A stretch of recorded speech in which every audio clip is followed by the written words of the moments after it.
and welcome to another episode of the Miles Offside podcast, where we talk a little bit of football and a whole lot of nonsense. My name is Oscar Puente, also known as Footy from Afar, and with me, as always, are my co-hosts Chuck Bailey and super producer Ian Stimson. He's an easy lover to get a hold on you, believe it, like the weather. Tune. What's happening? What is this? It's Phil Collins featuring Philip Bailey. Good knowledge. Oh, No wow. relation. Just so everyone knows, this is coming about because I went to an antiques place today and bought a Phil Collins 7-inch. That's why that's happening. First of all, you wish you had Phil Collins 7-inch. Yeah, Second it of all, is. it is an antique, proving that you are fucking old. Is that just where you do all your shopping so that you feel more at home? I did feel a bit at home. I also bought Blondie, the Beatles, all the bees. All the bees. Billy Idol, Bill Collins, his lesser famous brother. Bee Gees. There was Bee Gees ones, actually. Of course there was. Boney M. All things I genuinely would have bought. I know you too well, I guess. I don't know. I know. Do you still have an 8-track player? Is that like floating around your house? No. 8-track was never really a thing here. I did do all of my uni recordings on ADAT. Is that tapes? Ian likes defunct things. 8-track, ADAT, Laserdisc, Zune, HD DVD. He fucked all of them. All of them. They were like VHSs that recorded 24 tracks of audio. At the same time?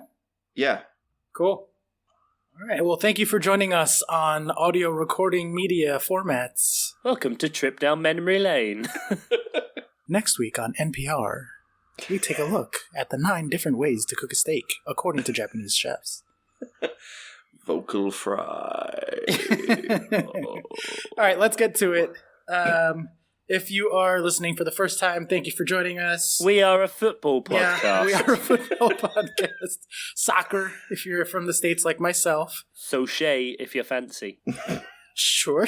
And if you are joining us again, thank you for coming back. We're happy to have you, and we're going to kick things off. I say kick things off. We're about 10 minutes into recording, as we always do, with our rapid fire news. Tyrion Lannister once said, you should be careful because kings are dropping like flies these days. And I believe that the same could be said of managers because, gentlemen, there's been yet another sacking. To kick things off with, the same story that it's been the last few weeks, or the same type of story, we have Everton have sacked Marco Silva as manager after 18 months in charge, with the club in the Premier League relegation zone at the time of the firing. Thank you very much. Following their Merseyside humiliation of 5-2-0 defeat by Liverpool at Anfield. Called it. Yes, such a unique and hot take. No one could have seen this coming. I've always said Marco Silva was shit. From day one? If you go back, yes, from day one, when he got the Watford job, I didn't think he was any good. But I don't know if we were recorded then. My knowledge of time is non-existent.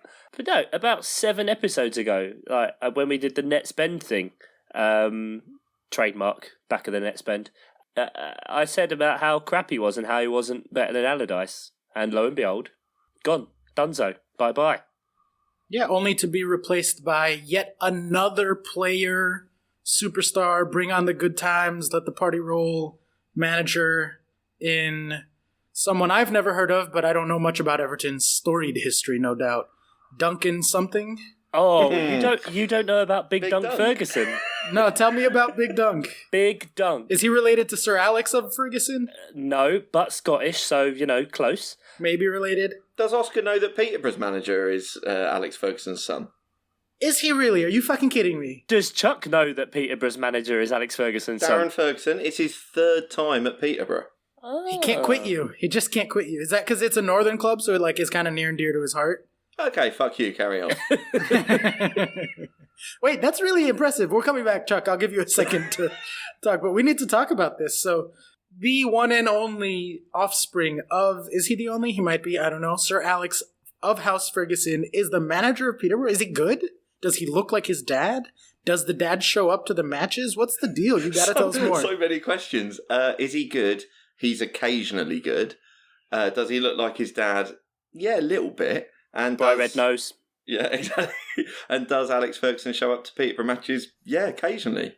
Have you met him? Have you talked to him? No, but again, you're slightly underestimating how big Peterborough is. Yeah, it's not a village. That's also on a par with when Americans meet English people and ask, "Do you know the Queen?" Yeah, very much no. No, I haven't met him. No, I guess Sir Alex might be as important and as rich as the Queen at this point. Who's more loved in the UK as a whole? I mean, the Queen. Or Fergie. Well, there's another Fergie involved in the royal family, and it gets very iffy. Yeah, let's not. The one from the Black Eyed Peas? Yeah, sure. London Bridge want to go down? She kept knocking that fucking bridge down, and she got kicked out. Yeah. It was a very trying time. But Duncan Ferguson, kind of, I'm sure Ian would back you up with this, but probably widely renowned as the hardest man to ever play football in the Premier League. Yeah, massive hard man shithouse. Absolute nutcase. Genuinely got arrested and 3 months for headbutting someone on a pitch. On the pitch in like 94, 95, something like that, when he was in Scotland. That's insane. Yeah, he was fucking insane. And this is the man put in charge of an entire football team. Yeah, good bloody British managers, innit? Ugh. Get him in. Well, that does explain his tactics against Chelsea a little bit more. Well, we'll get to that, I'm sure. We'll get to that, yeah. Duncan Ferguson has had 4 convictions for assault. 4? So it'd be like Chelsea appointing Vinnie Jones. 2 arising from taxi rank scuffles. That's what you want. Yeah. 1, an altercation with a fisherman in a pub. With a fisherman specifically. The necessity to stipulate that it was a fisherman. It's a proud profession. They must be revered. We will be naming it.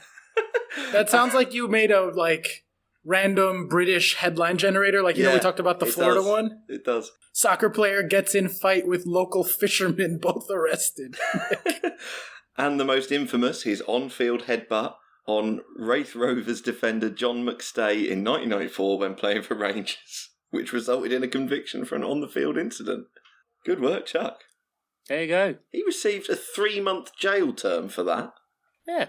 Why do you know that? Well, I knew it. He's got it up in front of him. And you're not looking at his eyes going from left to right. I meant you, Chuck, in the first place. You were like, oh yeah, he was arrested for 3 months. Is that like a famous story? Is that like a thing that everyone knows? Am I just like way out of the loop here? The on the field, yeah, I did know that. I must admit, I didn't know he went to prison. Easily could have been from when I just went down a Wikipedia hole one day and just, when you just click and click and click. Also, I didn't know he'd twatted a fisherman. Well, that I didn't know, but that deserves. Can we redo the whole new segment, please? Go back.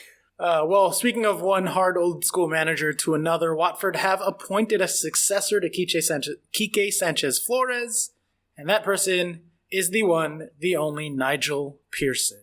From headbutts to strangling people, like. Have they done their research there, do we think? Do they research anyone? Wasn't their criteria is alive? That's it. It seems so. Yeah, because no one will take that job with any form of self-respect. Didn't you say it was 9 managers since they've been promoted in 5 years, Oscar? I don't know. I clicked X on the story already. It's long gone. Okay, forget it then. Yeah, Nigel Pearson. He has been apparently guaranteed terms to the end of the season. I'm sure they said that to Flores. Christ, that comes to something when you're just saying, yeah, no, you'll be fine till the end of the season, 20 games or so, you'll be fine. 24 games as Watford manager is a long time. I think that would make him the 3rd longest serving manager in the history of the club. Probably. Is he going to get them out of the whole relegation scrap? They are currently at 68% to go down. Can he do anything to prevent that? He worked a miracle with Leicester, so who knows? Did it with Leicester next year, so put a bet on Watford win the Premier League next year, guys. 5,000 to 1. Yeah. Oh no, the bookies are not making that mistake again. No, I wouldn't have thought so. It's literally the single most unlikely quote-unquote event in the history of sports, according to any live odds. longest odds of a single. Single event. Yeah, not including accumulators. Yeah, it's a single event win. One, mad, and that's why now.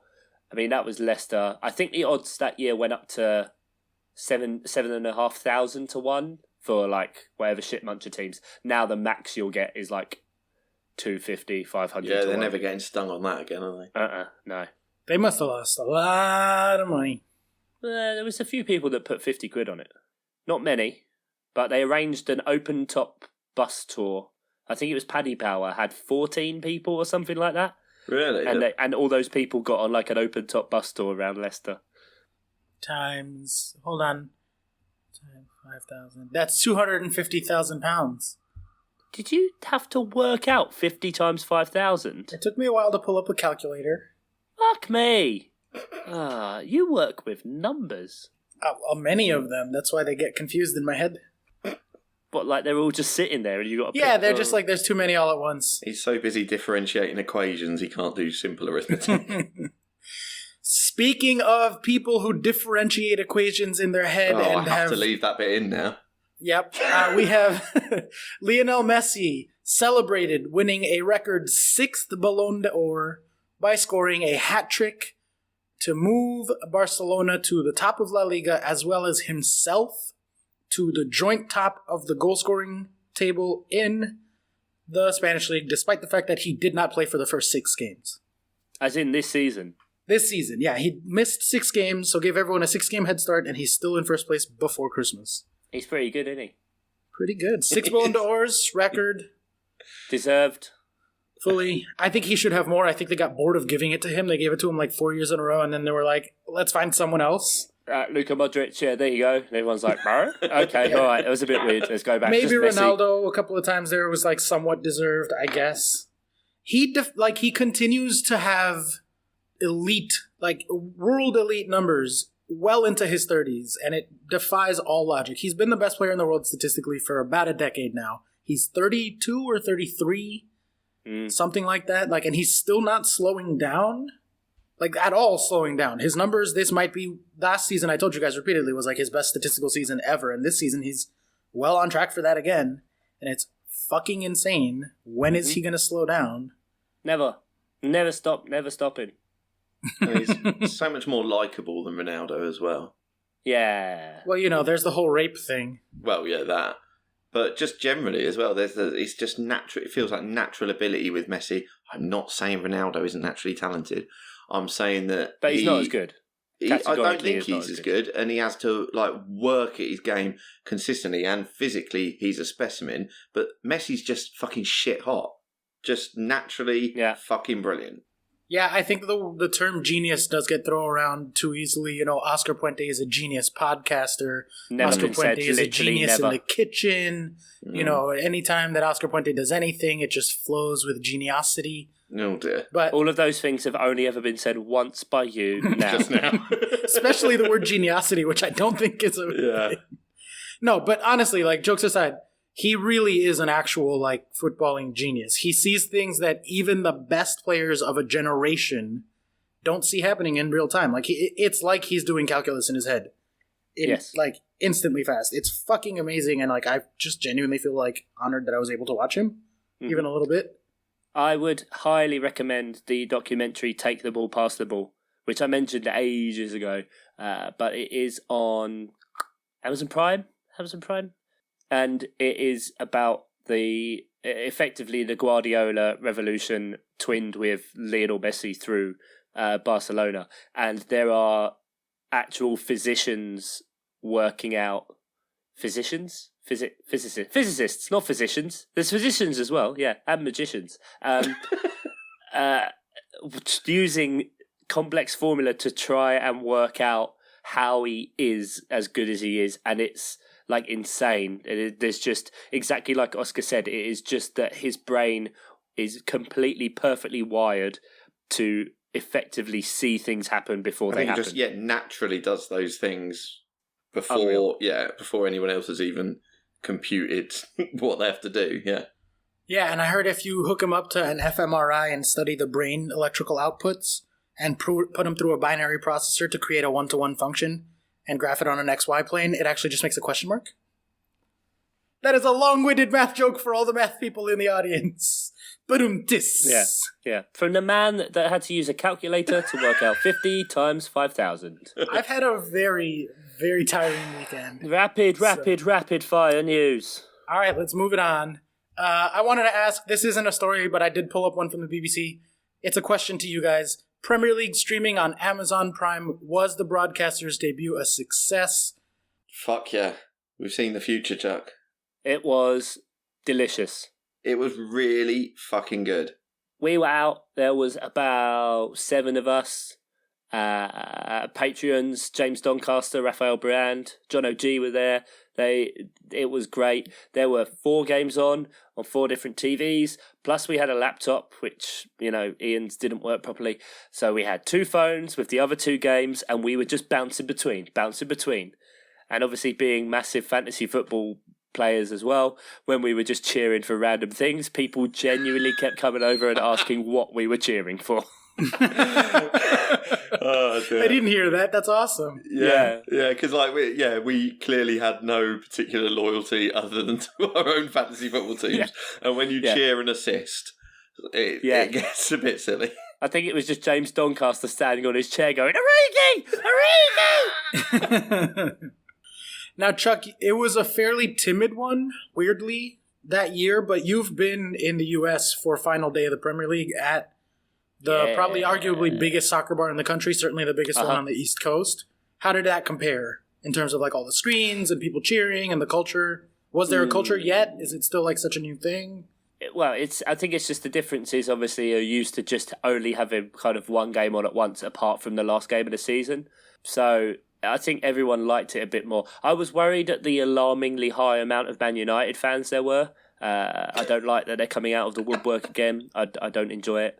But I think that when we went to the football factory, it was different because that was 10 games. That was difficult watching.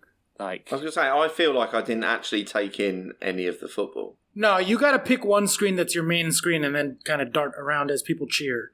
Yeah. Which is probably why you guys had so many people being like, "What'd you cheer about? What happened?"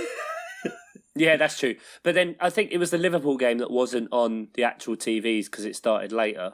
Yeah. So we were there were other people standing around our table at many points watching the Liverpool game, and it was all legal. Oh, yeah. Beautiful. I heard you guys had the goal rush too. Did anybody catch a stream of that or a replay? No, I didn't because it was on that day. So it's the day you were out, right? Well, yeah, because the Tuesday and the Thursday just had 2 games each. So I just picked a game and was flicking between them.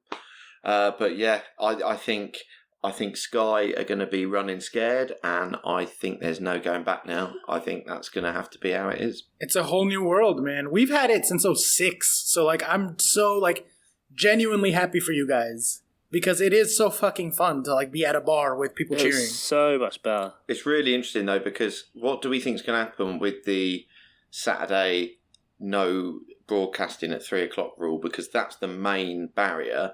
Fuck that shit. It's 2019. Put the fucking games on TV. You're not actually stopping anyone from going to Peterborough. But there is a problem with that because honestly, like Peterborough is not a big football city and we don't get good attendances for where we are. And I just feel like there's a real possibility of that being even worse.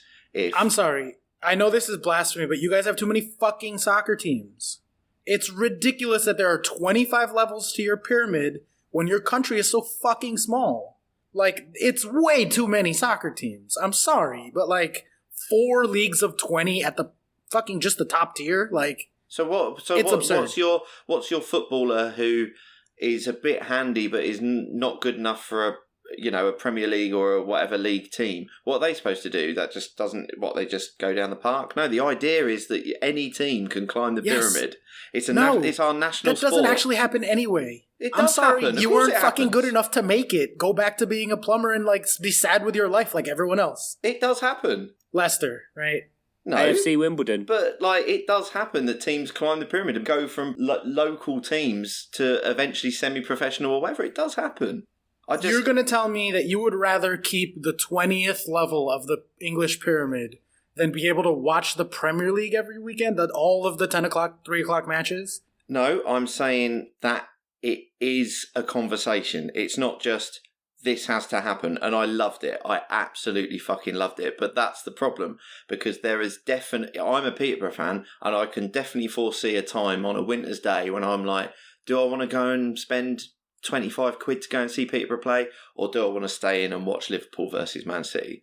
And that's a problem for But that's your problem for not being a proper fan. It is my problem. You make your decision, and then you let fucking people decide. You give them options. And if there's not supposed to be that many fucking soccer teams, is there any other country with 25 levels to their pyramid? Like, you guys don't even have that big of a population. Why is the uniqueness of that situation a bad thing? I'm saying that if it goes the way of the dinosaur, because people would rather watch Liverpool, then that's what it should have been the whole fucking time. People should have been watching Liverpool. It's artificially inflated, and it seems insane to everyone else in the world. And you guys are like, yeah, no, we need 700 semi-professional to professional teams. Well, there's a lot of stuff that seems insane to every other country in the world that you don't do.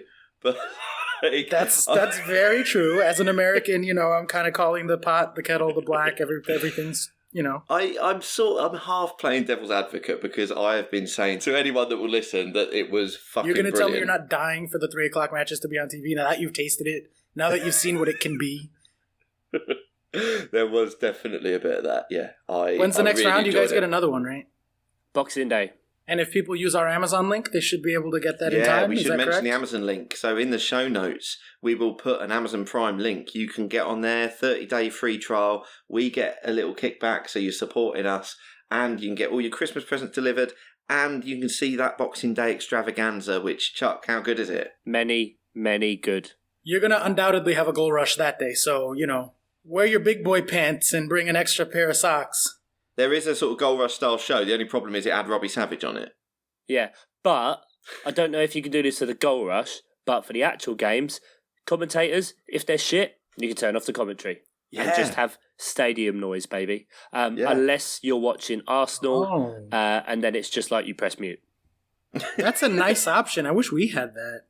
I actually quite like the American... They're not American, they're British, but like the company has their own set of commentators. They don't just pump in the feed from the UK like we used to. And I quite like the American team. They don't ramble nonsense, and they're not like proper football old school, which I fucking hate when like you get a game and Tony Gale's on and you're like, oh, he didn't break his leg. It shouldn't even be counted as a foul, let alone a red card. I get it. Tony Gale. I fucking hate Tony Gale. I really do. All right, and our last story in the 40 minutes of rapid fire news. But this one's a big one. You're actually not going to want to skip it because Chelsea transfer ban has been reduced. We get to sign players in January. It was nice while it lasted, Oscar. Yeah. And your team's going to go to shit now. Yeah. That's it. Story's done.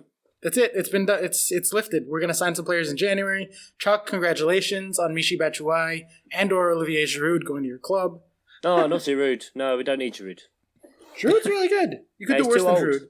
We got too old a team anyway. You said the same thing about Cahill, and then the moment he put on the shirt, you were like, oh, this Cahill guy's pretty good. Doesn't score goals, though, does he? Oh, wow. Okay. I did enjoy Chelsea's statement about FIFA being so biased against them as for Manchester City. That was quite a strong statement. Yeah, good for them, because it's a bunch of horse shit, the way that went down. Yeah, absolutely. I mean, it took the Court of Arbitration for Sport to lift this? I mean... Yeah, it took a few months, too, to get that decision in. But right on time for Christmas. Yeah. You're in for Sancho for 100 million, yeah? Yeah. Well, that's not even what I actually care about. Like, it'd be nice, obviously, to get that. That's a big name. Yeah. But more than a big name signing, I think we need to actually be intelligent with our money. Something that they won't at all do, but the... analytics people have been pushing for a lot within the community. StatsBomb, Kaylee, all those is a goalkeeper, because Kepa is like the 17th worst goalkeeper in the league by metrics, by like advanced keeper metrics, not just like So you mean saves. 17th He's best? Yes, sorry. He's in 17th. He's fucking terrible. He's really bad. He can't pass the ball. He can't clear it. He's bad at saves. He's bad at penalties. He can't come for crosses. None of the things. And at this point, fuck the transfer ban, I don't care anymore. But it's a good place to segue into the first of the fixtures, because obviously Chelsea got done again 3 games in a row now, and lost to Everton 3-1. 3 games in a row. You're skipping over the midweek. We beat Aston Villa 2-1. Yeah. 2.0 to 0.9 on XG. So you lost 3 out of 4, and 2 of those. One of those was against City, Everton and West Ham. The other one was to City, who just apparently lose to everyone now. And West Ham we destroyed on XG, so I'm not concerned about. This week I'm angry, but don't try to throw the other ones in there, because one's a win, one's against City, and one we should have won.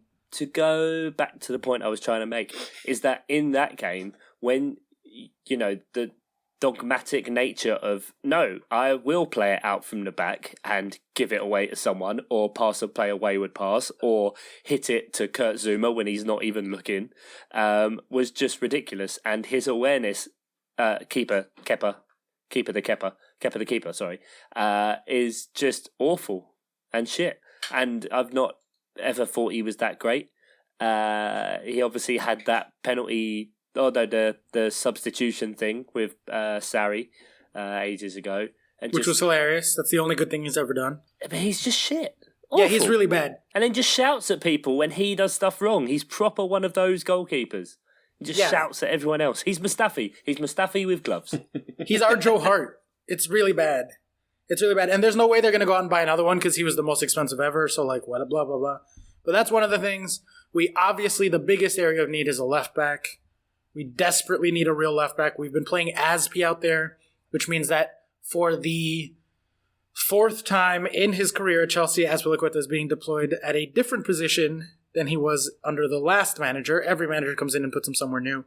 He's back at left back, which is he's not a left back, he's a right back. So that's how bad things have gotten. So we really need to sign a left back, mostly. And a second midfielder who can do something besides just dribble, because we have a stable of amazing central midfielders, but Kante, Mount, Kovacic, and Barkley, and eventually Ruben when he comes back, none of them are primarily passers. They're all dribblers when in offense, when attacking. And Jorginho's the only true passer in the midfield. We sold Fabregas last year, which fair enough because he wanted to leave because he hated Sarri and he wasn't playing enough. But we need to bring someone in because as we saw this week, specifically in the match where we got summarily outplayed by Everton, there's no sugarcoating that. They beat us and it was fully deserved, the scoreline and everything. So what was the XG, sorry? Yeah, 1.8 to 1.2. So it was a bit lopsided with the 3-1 instead of a 2-1, but fully deserved loss. We could not handle the long ball. Big Dunk came in and just played classic long ball, just bypassed the midfield. Yeah, and I think it's kind of what Everton need now is a bit, because all of the players seem to just get what they had to do. Mm-hmm. It was simple too. It's really simple tactics. It's classic. Yeah, playing that 4-4-2 and having a block and letting Calvert-Lewin just, they showed 3 different times, I think, on Match of the Day where Calvert-Lewin just shoulder barged Christensen to the floor, just after the ball had gone. Mm-hmm. So, it's legal, but, barely. And just kind of getting into the head and having that physicality constantly. And it's I think it's going to actually be, watching Everton, I think they'll drag themselves out of it naturally because a team that good should never be that close to being relegated. It just shows again how I was right and Marco Silva was shit. But I think it will just be the same as when Allardyce was there. The points per game basically match the same for Allardyce and Silva, obviously before this season. And I think that's just how they'll go. I think they'll go solid. They won't try and do anything too overcomplicated. They'll respect the point, as that classic saying goes, and they'll just know exactly what they need to do because he's not a very experienced manager, so he's not going to try anything too complicated. And so I think they did well, and especially that was his first game. And I think when you have all of a sudden you get a team playing that cohesive after effectively less than a week, it was. Yeah, 1 training session. 6 days or something since Marco Silva got binned. But so do the players have to take some level of responsibility? I would say so because when a manager can come in and in 1 session get them playing on the same page, they had 30% possession, but they won the XG battle. They had just as many shots, and they had more shots on target. Yeah. So he came in, and it was an instant impact. And part of that is, like, he went for as simple of a system as possible. Like, classic, everyone's played this in middle school or, whatever the hell it's called. But, 13-year-olds just lump the ball up and play a header. Old school football, right? Like, so he was able to come in and implement that right away, saw a weakness in Chelsea and took advantage of it. And that's exactly the kind of fighting style you have to keep if you're going to be in an extended relegation battle. I mean, it's Allardyce ball, right? Like, it's classic Big Sam. Big Sam, Tony Pulis, that kind of play. And especially, I think, when you can recognise, and that was what was weird as well, is that Chelsea didn't change the way they played, really. They just kept trying to play it out for the back, play it out for the back, play it out for the back. And you're getting hit by long balls, and you're getting pressed. Like, yeah. You got Calvert-Lewin and Richarlison, like, right there. Tom Davis was coming up a lot, and obviously they linked up very well. It was fortunate, like, for the third goal, the way the ball just bounced and kind of ended up with Calvert-Lewin, and he could play it in. But that came off of, as I said earlier, Kepa passing it to Zuma, a really, really poor pass, very poor pass, also to a player who wasn't even looking. Yeah. You need to adapt that, especially if you're losing. Like, there's too much now. Just, I can't remember what game it was. I think it was the last Arsenal game as well.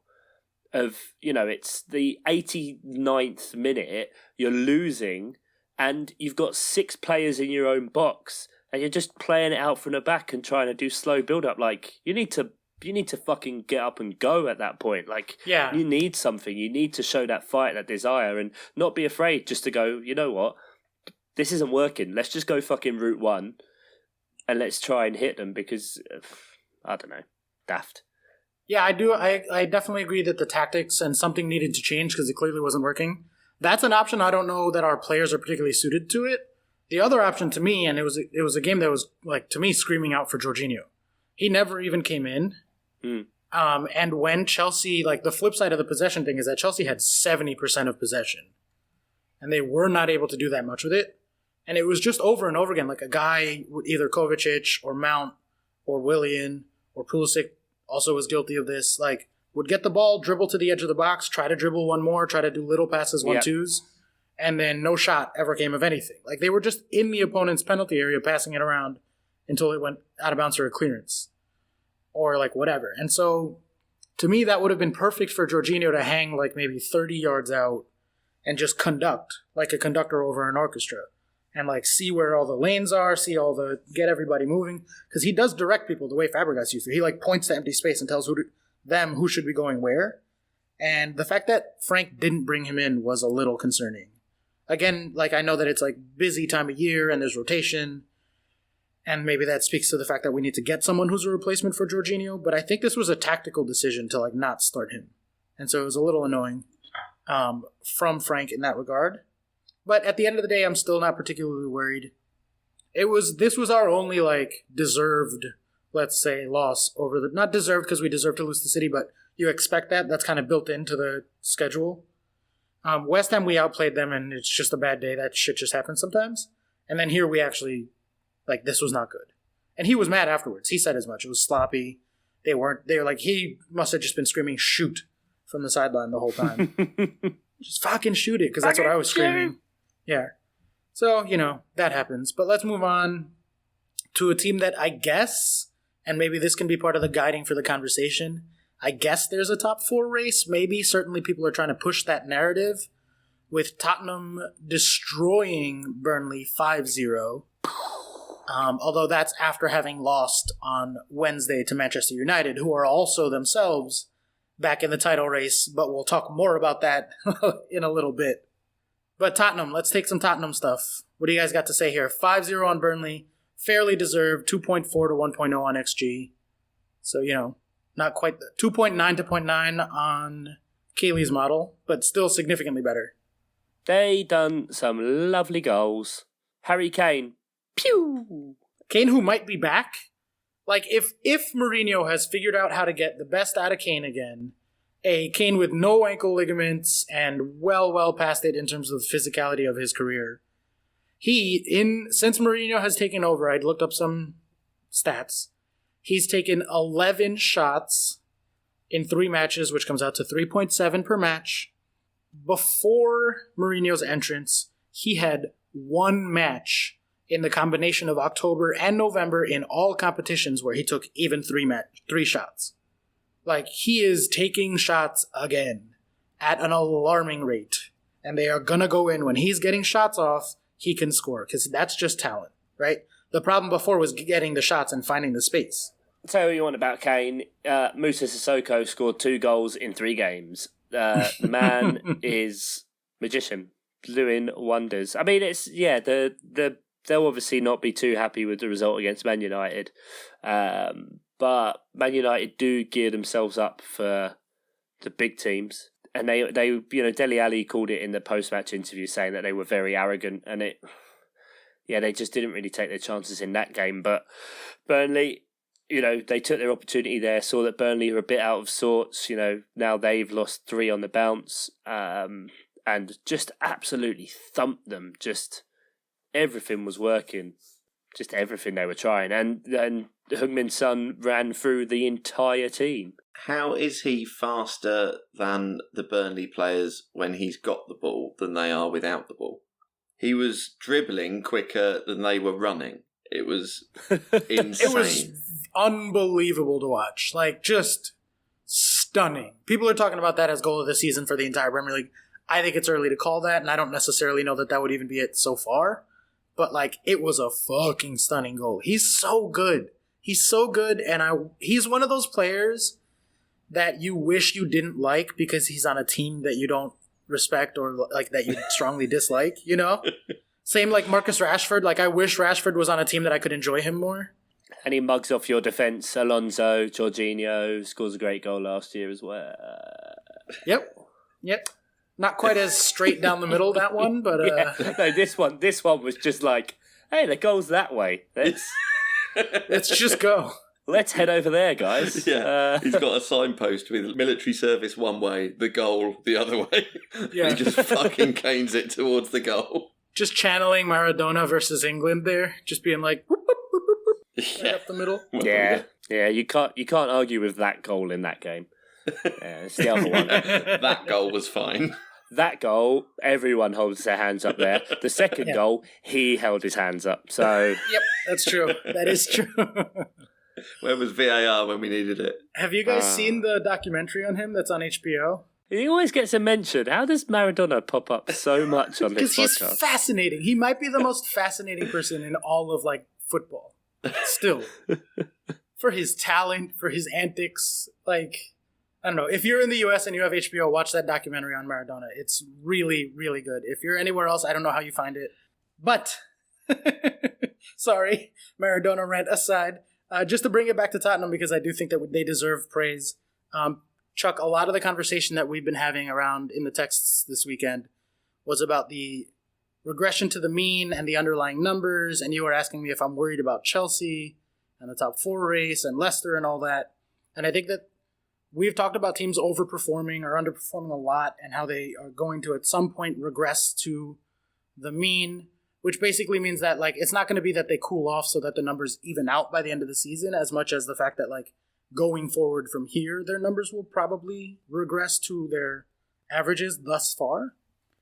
But there are 2 notable exceptions to that. One is Leicester, and we'll talk maybe about them in a little while, so I'll save those numbers. But the other is Tottenham. Since Mourinho took over, in those matches, in the last 4 matches, I believe it is, since he came in, they went from the 4th worst XG per game, 1.2 XG, to 2.3 per match. So almost doubling their XG per match, taking them to the best since he took over. And considering what we know of Mourinho recently, of obviously when he was at United, it was the complete opposite of that. He took their XG from about 2 point something per game, and it was below, I want to say it was below like 0.9 per game by the end. Yeah, I think it was. I'm remembering it was 0.7 it was something. A direct, it was a perfect X with expected goals scored and goals allowed. Yeah. It was really bad. And this is the polar opposite. Since he came into Tottenham, like, they're one of the best teams in the league. They're going to win the Champions League. They could. They definitely could. Mourinho knows how to do that. He's never lost the Champions League final. I don't know if you've ever heard that, but Nah. Is that right? Me neither. Insofar as I'm concerned for a title race, or not a title race, rather a top 4 race with Chelsea, it's Tottenham. It's the fact that Tottenham's underlying numbers are trending up so much, and the fact that Leicester's numbers are trending up so much that they're almost certainly not going to get caught. So we are the vulnerable team. But I do think that we have enough of a cushion. If Tottenham are going to catch Chelsea, or any other team for that matter, they cannot afford to drop points. They have to be perfect and take every time that we drop points as an opportunity to catch up. And the fact that Tottenham, yes, they made up 3 points over this last 3 matches, but our loss today is fully canceled out by their loss to Man United on Wednesday. And so even if their underlying numbers are so much better, because they really genuinely are, I'm still fairly happy with our fairly large cushion. And the 538 model predicts that, because Tottenham's only at 25%, and they're the most likely of the others to catch up. So I'm not overly concerned, but if it's 3 more points next weekend, then maybe I am starting to poop a little bit. What a difference 1 week makes. And that's what's crazy, obviously, about this time of year. You go about the fixture congestion and tiredness and blah, blah, blah, blah, blah, but the structure of the league can change on a dime. Yeah, I mean, you look at the relegation race, and there are 8 different teams that could be in 18th next weekend. Yeah, well, Everton were just in 18th. They've moved up to 14th with 1 win, and with another win, they can go to 11th. So 7 places just for 2 games is crazy.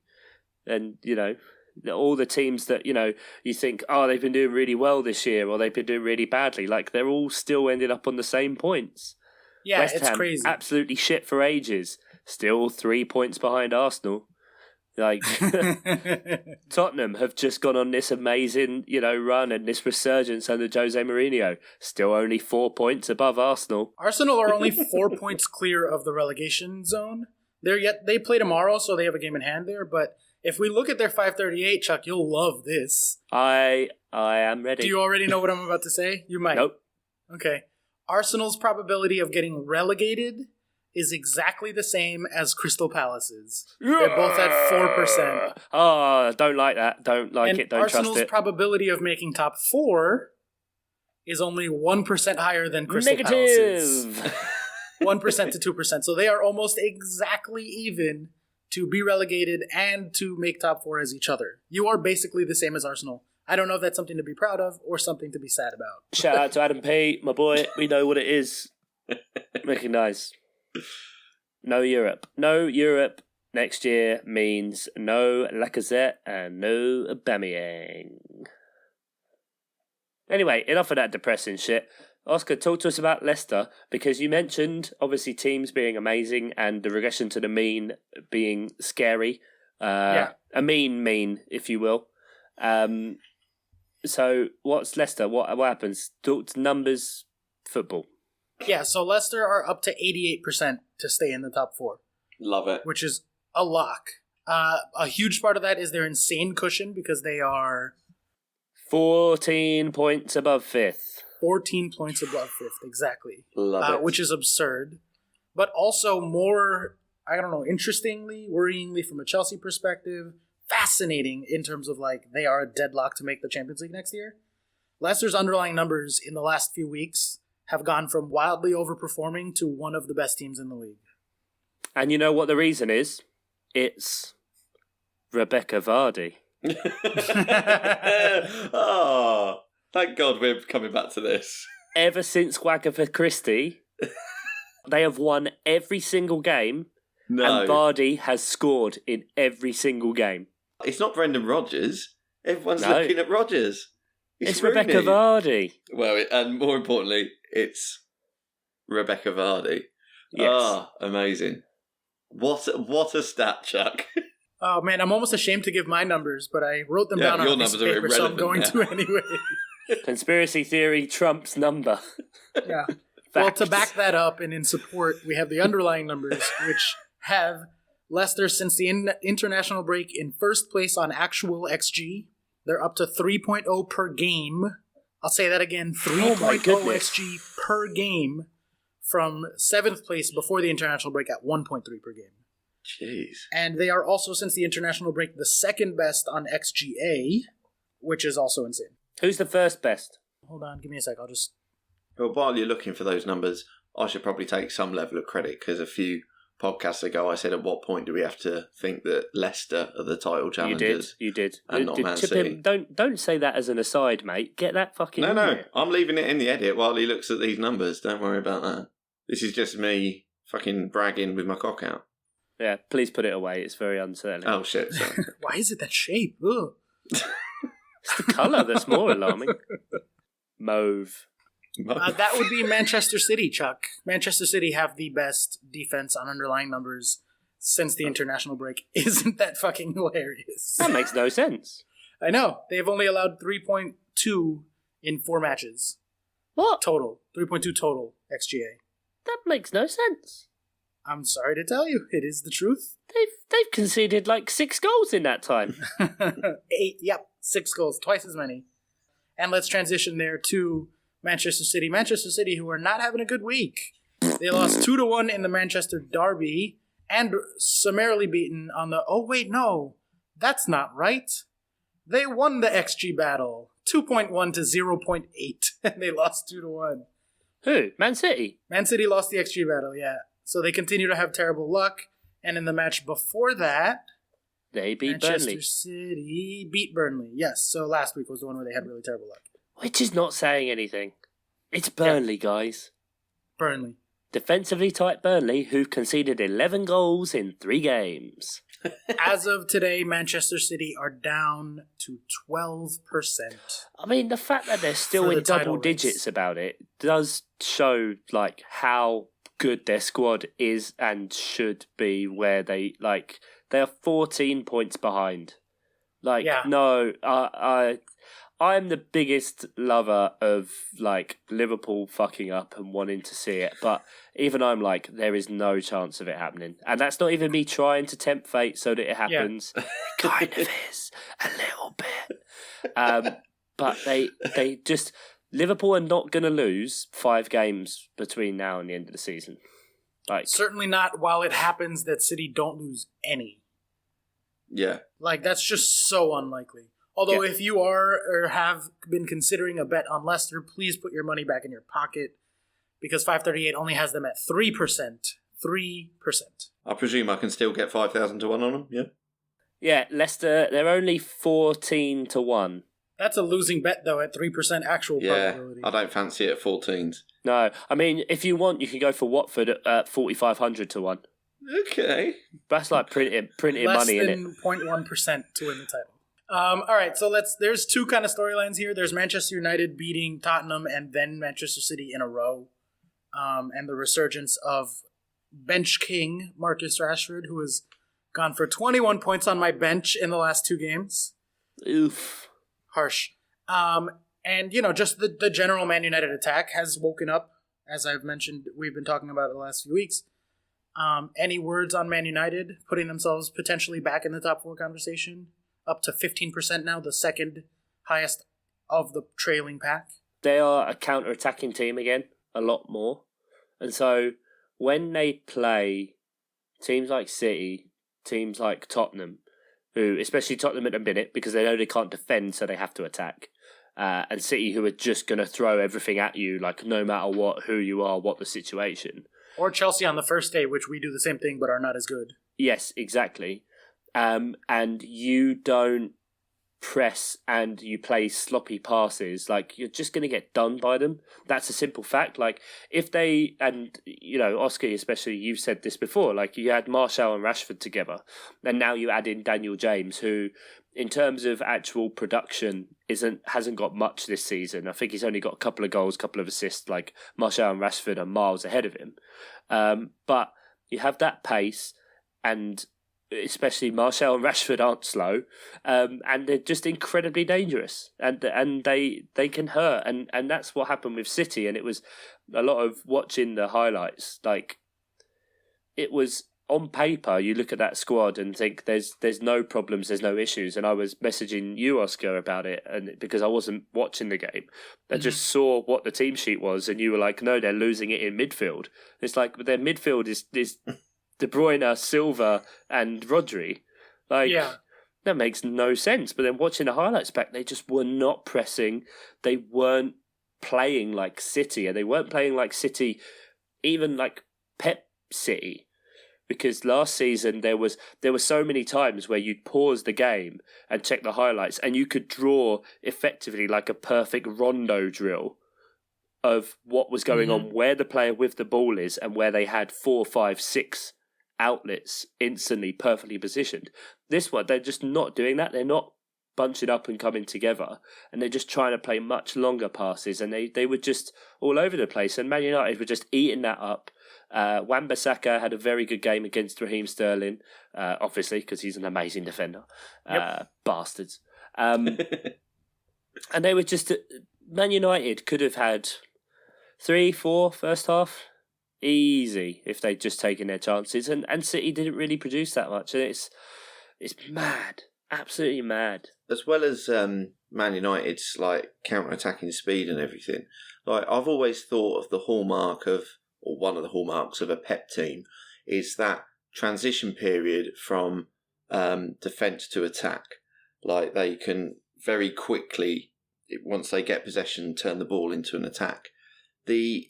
How poor they were at realising they were facing a quick attacking team meant when they lost the ball, it was 4 or 5 seconds before they seemed to realise, oh shit, we're not in possession. Yeah. And they just did absolutely nothing to try and like get their shape back and get possession back. And I know he's still on the park, but how much are they missing Fernandinho playing where he usually plays? Yeah. I think that's absolutely the key to it too. Although we should be fair to City because they did like win 2.1 to 0.8 on XG. So like it wasn't an abjectly terrible performance. It was within the realm of reason that you might get a goal variance in either direction, and it happened to go both directions against them. That was so plus a pen though, wasn't it, for Man U? So... Yeah, plus a pen. Yeah, sure. yeah. But I just don't want us to be talking about it like as if they were absolutely terrible. They generated 2.1 and they scored 2. Yeah, it just feels indicative of what's been happening though. Yeah, they just scored the 1. But I think to speak to Chuck's point, I did take some notes on the tactics while I was watching this. So talking about like kind of the midfield, you sparked my interest. So I was like, oh, I'll do some like tactical diagrams and kind of see what's going on there. And this was actually a really interesting formation from Pep compared to even anything else going on this season. In this one, he actually reverted to what he used to do at Munich and to a lesser extent at Barcelona, which is a very, very, very old system that was really popular way the fuck back in the day. It was invented in Italy, and it was how they won 2 World Cups back-to-back, way the hell back in the way when. The name of the system is the metodo, or in Italian, however that would be pronounced. And essentially what was happening is he chose to play Fernandinho still at center back, as opposed to Stones was back, but he played Stones instead of Otamendi, and kept Fernandinho at center back, which is weird. And then to sort of make up the difference there when they were in possession, Rodri would drop in and they were playing a midfield 3 and then a 2 of the fullbacks playing as a sort of front 2. So it was an M shape and then a W shape on top. And so their actual midfield was just KDB and David Silva, which that is paper thin in terms of getting counterattacked into. Neither of them can do defending particularly well. Yeah. And so when you get caught out of possession, of course, now all of a sudden everybody's on you because like the immediate pass straight to the forwards is readily available for United. And people are scrambling to get back into the WW shape, which is more the regular way that they play. And so that's why they were just caught off guard and transitioned so much. And I think that it's really fucking weird. I wonder if like it's starting to get to him psychologically. Because like if Otamendi and Stones are both healthy, why wouldn't you, even if you don't trust them as a pairing particularly, it would free up Fernandinho to go back to where he belongs. And instead he kept Fernandinho as a center back and then had Rodri dropping super deep too, which is like really fucking weird. So I'm like there's a lot that seems to be sort of converging on City. A huge portion of it is bad luck because they continue to win the XG battles. And so like that's just like that's quantifying bad luck to a certain extent. Part of it is the keeper situation. Part of it has been the defense. And now I do think that it's starting to actually wear them thin mentally because they're doing weird tactics and weird. It's almost like he's panicking and just trying a bunch of different things. And he should just stick to the plan because like if they have any fucking chance, which they don't anymore, right? But they need to just keep doing what they're doing and hope that the numbers work themselves out. because they're not going to get better numbers than they had. They already had like the best team in the world numbers. So for them to be changing that, it's unlikely that they'll find anything better. It's much more likely that they'll switch to something worse. But honestly, at this point, they should just prioritize the Champions League because that's what they really care about, right? People are talking about, is Pep going to get fired? No, they don't care about the league. They just won it twice in a row, and they're not impressed at this point, like that Shania Twain song, by winning the league. They want the Champions League. Like, that's the thing. So maybe Brad Pitt could do a job at centre back. Brad Pitt. It was the Shania Twain song. So what? So you're Brad Pitt. That don't impress me much. Sorry, I wasn't intimately acquainted with the lyrics of that song. Sorry. Bullshit. No, I'm not above it. I'm just saying I don't particularly know that song. I'm not above it. Yeah, but just to something that has just come to me, and I don't quite know how I feel about it, but I've realised, like, we joked earlier and said, like, that now Arsenal and Palace are, like, the same and the way they've been, but Man United are basically Crystal Palace. They play counter-attacking football. They have fast players up front. They turn up against the big teams, and they get a lot of penalties. They do get a lot of penalties. Man United have had 10 penalties this year. Now, we're only not talking about it so much because they've missed so many. Yeah, Pogba's missed like 2. I think Rashford's missed 2. Someone else, Martial's missed 1. But yeah, the penalty against City was their 10th one. Fuck me, that is a lot of penalties. Man United, they've got Wan-Bissaka. Man United are Crystal Palace. There you go. I'm down. Arsenal might be punching above their weight to be compared to Crystal Palace at this point, losing 1-2 against Brighton.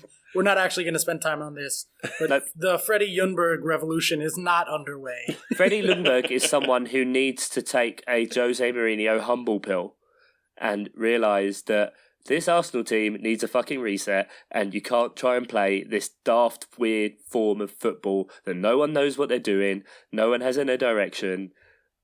But they need Allardyce. They need fucking Sam Allardyce. This podcast loves a sort of minor celebrity shoulder rubbing, and I met him once 12 years ago, and he was an arrogant prick. So yes, a humble pill would be very much warranted for Freddie Ljungberg. There you go. That's it. Arsenal chat done. Yeah, there you go. Yeah, 4% to get relegated. That's all you need to know. Yes, 1 in 25 chance. Hired twice as likely to get relegated as they are to make the top 4. How about that? Oh, that is delicious. That is delicious. Adam. Suck it. I hope you have an Spurs jersey picked out for your profile picture for next year. Oh my God, I forgot about that. Oh shit, yeah. You've got a bet. Yep. I was very confident about Chelsea going into the season, and no one else was. So much so that I bet our very, very good friend and long-time listener, maybe Adam not good P, friend after this season.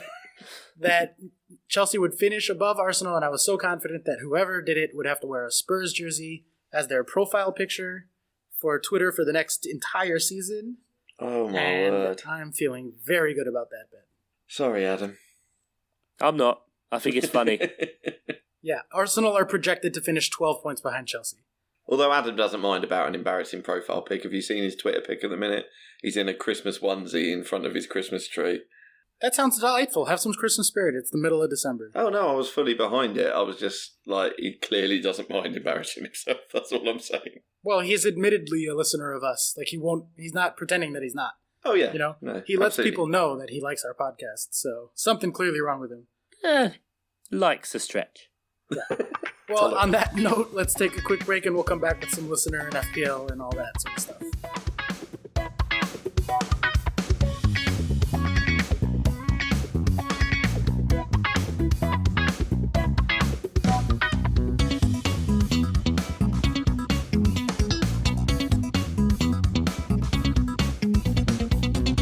Welcome back to the Mars Offside podcast, where we go into our FPL team. Ooh. Did that sexily, Chuck? I know, sorry, it's a cold. It's coming on.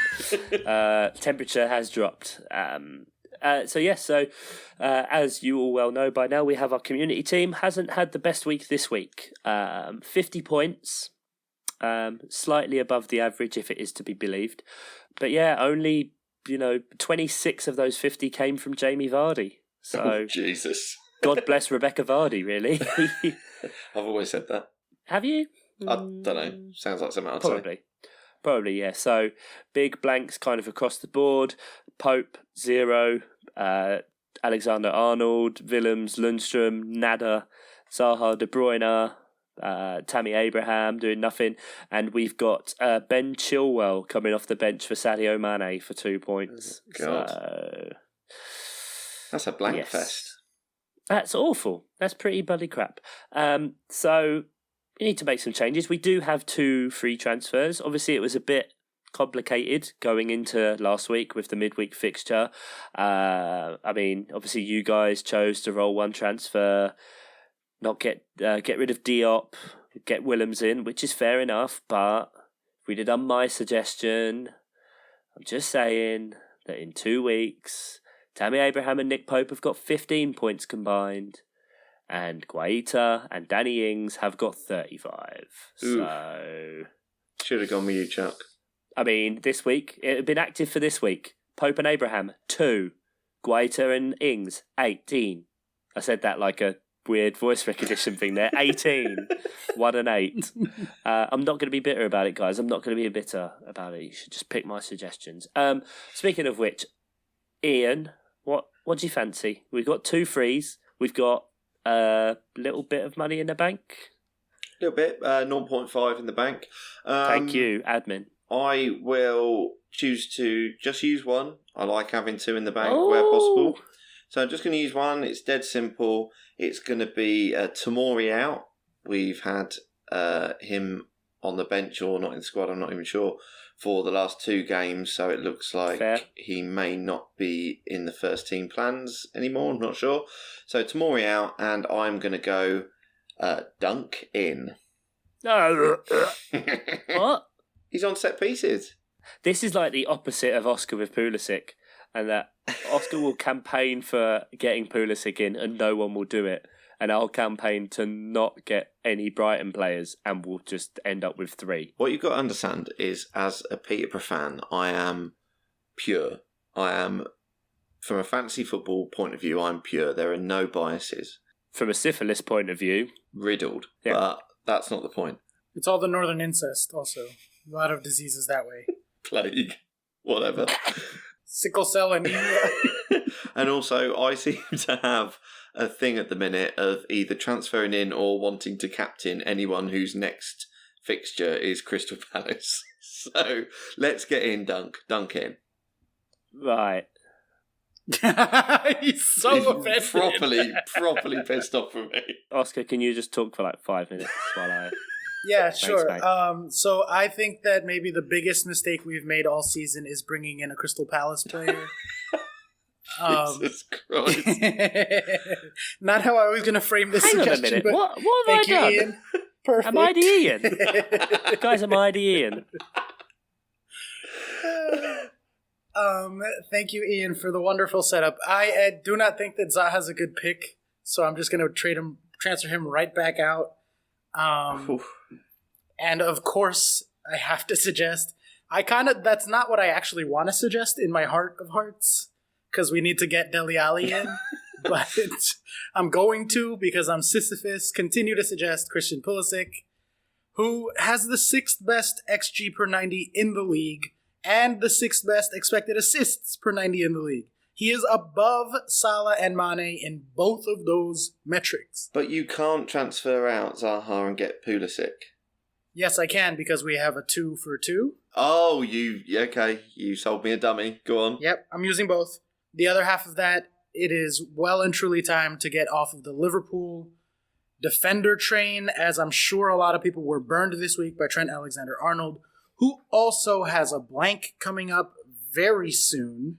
And I'm going to bring in the most transferred in, for good reason, defender this week, and the same person that I suggested last week. And that is the one and only Serge Aurier, who, in his last 6 matches, has 9, 4, 6, 1, 5, and 6. And nearly got 4 red cards, but yeah. Yep, he lives on the edge. Yes. He is the edge. Mr. Price Rise, he's up to 5.0. Serge Aurier. Up to 5.0. That would also leave us 1.8 in the bank to do something very, very cool next week with Adama Traore probably. Chuck, you recovered yet? No, I'm still enraged. Reeling. Getting in a Brighton player and right, you're both a pair of and I'm just stalling because to be honest, I can't actually think of one.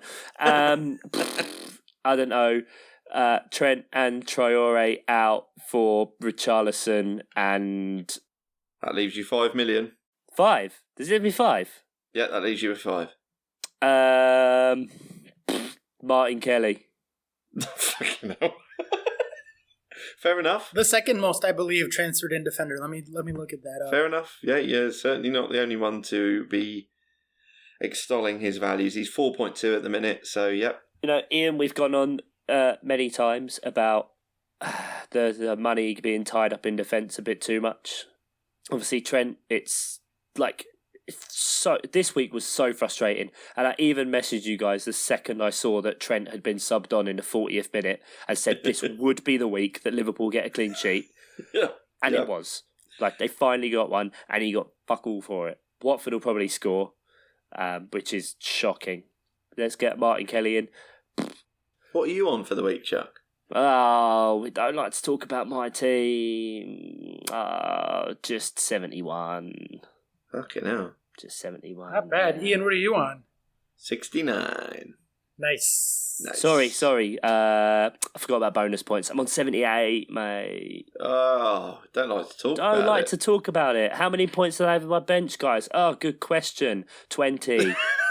Thanks for asking. Fucking Trent Alexander-Arnold. He kept Baldock out. 14 points. Ooh. 13-point increase. That would have been 91. Okay.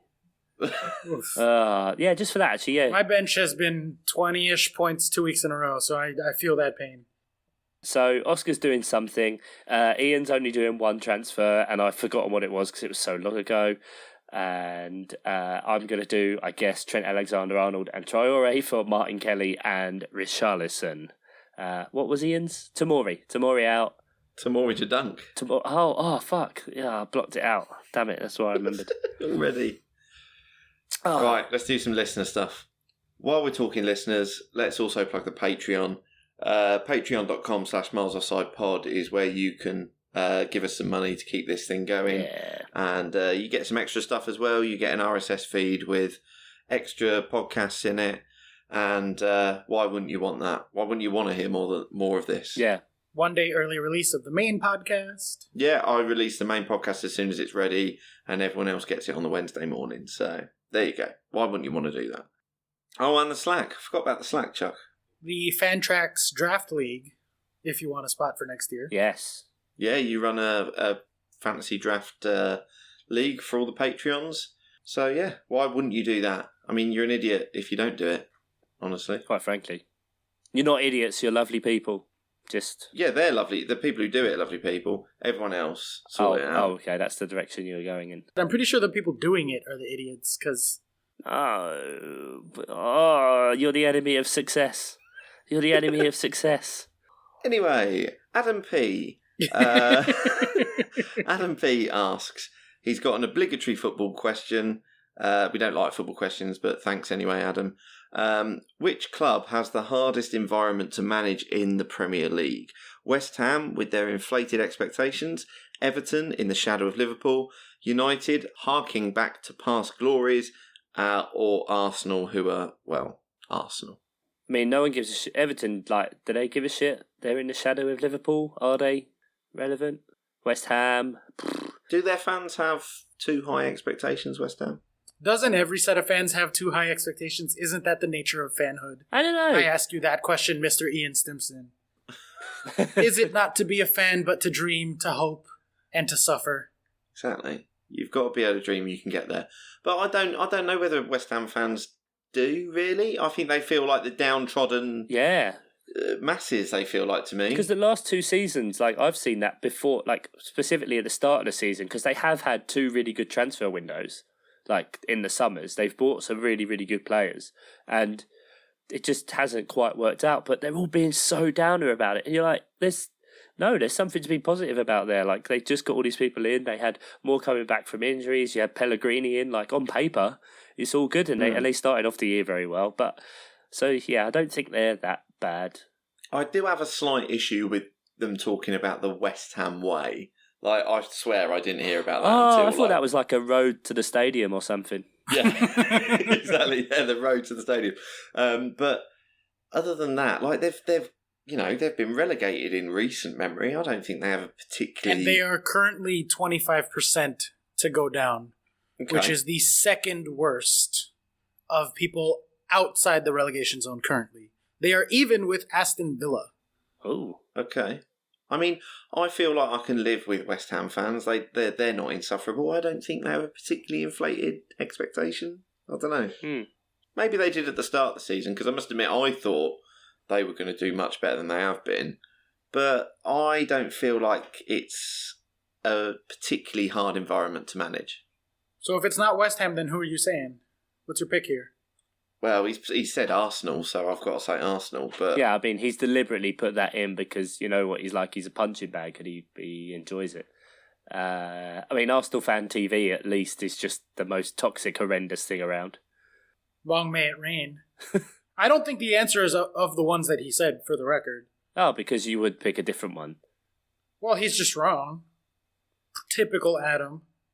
I think the answer is Tottenham, isn't it? Daniel Levy literally had a self-imposed transfer ban for many windows. He's horrible to work for. He's so cheap. He's such a bad director of football, general manager, whatever you want to call it. And bringing in Jose Mourinho to that fucking situation is going to make for really good television. Hopefully they do another season next year and the year after. Just keep it running. Right? Because that is such a mismatch made in heaven. As much as Dele Alli and Son are perfect players for the Mourinho system, Mourinho with Daniel Levy is the worst possible pairing, I think. But like, dude, they had a transfer ban for no fucking reason. For several windows in a row. Pochettino was daft to come out and just be like, no, I'm happy with these players. You fucked it. Daniel Levy heard that and just started licking his lips. I mean, Man United, obviously, they have, the Ferguson shadow and whatever, and it gets brought up a lot. But, I mean, Arsenal, you're playing in a stadium with no atmosphere. They're all, above themselves. Surrounded by Arsenal fans. Surrounded by Arsenal fans wearing Arsenal kits. Fuck that. Awful business. Yeah. So do we think Solskjaer's position would have been, these two results, are they masking something, or is this how we expect it to be with Solskjaer? He's sorting out the club root and branch, and things are starting to come good, or are these two last results midweek and at the weekend, are they masking something? It's hard to tell, really. I think that's what's so daft and so backward about this year, that you can't. It's very hard to know when you can infer data or not. It's bad because they'll do stuff like this and beat Tottenham, beat Man City. But then it's not that long ago they lost to Bournemouth. And Bournemouth, I think, are the worst form team in the league now. Since that win against Man United, they've lost every single game. And so you had that, they got a result against Norwich. It's not really saying anything. Then they had the game against Brighton, where I think they played quite well. And I think that's when Martial came back. Yeah, and in terms of the underlying numbers, they do continue to play quite well. The results haven't gone their way a lot, but they're fourth highest on XG, above Leicester. They're only behind City, Liverpool, and Chelsea. And then on XGA, they're second behind Liverpool. So on expected points, they have it at fourth. They're a pretty good team. They're playing well. They're not quite getting all the results. They're underperforming by 5.5 points in the table. I think they're a team you back to punch above their weight, but they'll keep slipping up. And I genuinely mean it. When I say that they play the same way as Palace did last year. I think that's just what it is. Their wins this year have come against Tottenham, Man City, Chelsea, Leicester, Norwich, and Brighton. But all the other teams they've lost or drawn to. So putting Norwich and Brighton really aside, all the teams they've beaten are above them in the table. So are you going United then? As far as worst place to work? No, it's Arsenal. It's Arsenal. Yeah. Okay. So it's 100%. at least between the three of us, it's definitely a North London club. All right, that's enough football. Let's talk about like food or socks or Star Wars or something. Yeah. Cool. Dave Mateo doesn't let us down in that aspect and says, do you guys have a fruit course with Christmas lunch, or is that just an Australian thing? What? A fruit course? No, never heard that before. Oh. Also, Christmas lunch? Well, it's not really dinner time. Yeah, people tend to sort of eat it a bit earlier. When do you have Christmas dinner, Oscar? Time of the day? We don't do American Christmas. We do Guatemalan Christmas. Oh, hello. Right. It's one of the few things that we do, like, from the old country. And I'm a big fucking fan of Guatemalan Christmas. Have I not told you guys about this before? No. Oh, awesome. Perfect. Cool. So Christmas Day itself is not that big of a deal. It's all about Christmas Eve. Yeah. So Christmas Eve starts at, like, early afternoon, like 3 o'clock.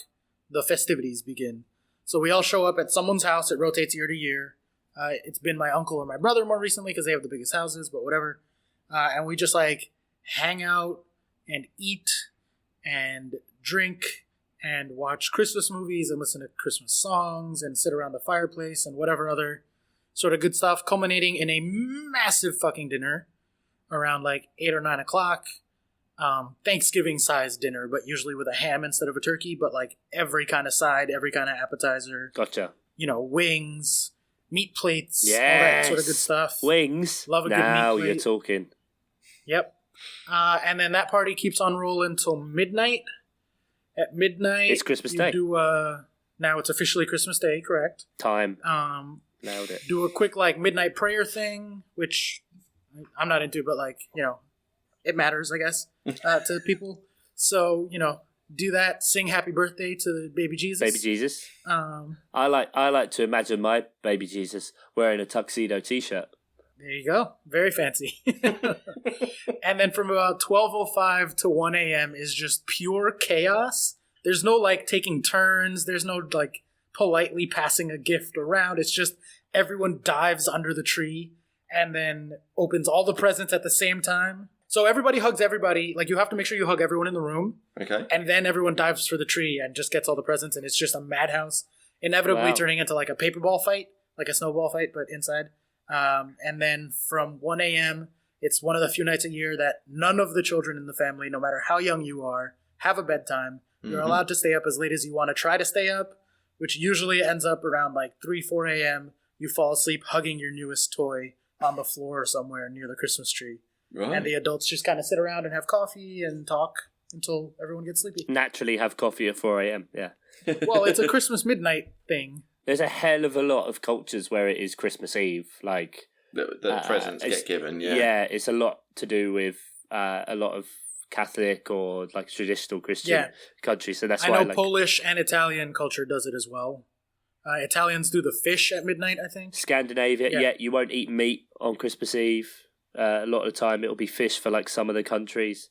Okay. We do a big fucking ham with pineapples on it. Yeah. And then, well, you mentioned that last week, I think. But the Scandinavian countries, they'll do everything Christmas Eve, and then Christmas Day everyone goes out. Like, you go out party, like all the bars are open, everything. So they do it like that. I've had some friends say to me. But no, that's weird. But yeah, back to the original thing is that Christmas dinner can be Christmas lunch. So like I don't think anything would be weird in this country from midday to 5 o'clock, or all of that would be acceptable. I'd say between that, because we don't. I mean, what time's the Queen's speech on? I don't know what time that is normally. 3:15, something like that. Oh, is it? Okay, that's right. She does like a Christmas like radio broadcast, right? Or I guess now it's probably. TV. Been on TV since like TV. I've seen The Crown. I know things. Yeah.